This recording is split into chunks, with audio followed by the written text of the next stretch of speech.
यो बच्चाहरू मासु भन्ने बित्तिकै कि यति धेरै खुसी हुन्छ कि जति खाइ नगाउने। झन् त्यसमाथि कोही पाहुना आउनुपर्छ घरमा, झन् खुसी हुन्छ मासु खानु पाउँछ भनेर। आज मेरो भाइ आएको छ, त्यही भएर मैले कुखुराको मासु पकाउन जाँदैछु। मासुमा त्यति धेरै खाँदैन, 1-2 पिस खान्छु, तर पकाउन चाहिँ मनपर्छ फेरि। झोलभन्दा पनि अदुवा, लसुन, जिरा, धनियाँ, सुके खुर्सानीलाई पिनेर टमाटर, मरमसला र धनियाँ माथिबाट राखेको चाहिँ अझै मनपर्छ मलाई चाहिँ।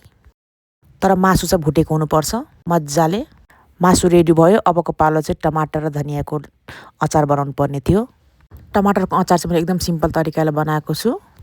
टमाटर गलिसकेपछि मैले माथिबाट मरमसलाहरू, धनियाँहरू सबै राखिदिएर अब मेरो टमाटर पनि रेडी भइसकेको छ। टमाटरको अचार रेडी भइसकेपछि अबको पालो थियो मेरो सागलाई भुट्ने। मैले तोरी सागलाई भुटेँ। दाल पहिल्यै पकाइसकेको थिएँ मैले। ल अब मेरो आजको खाना रेडी भइसकेको छ। अब मैले उनीहरूलाई खाना दिँदैछु।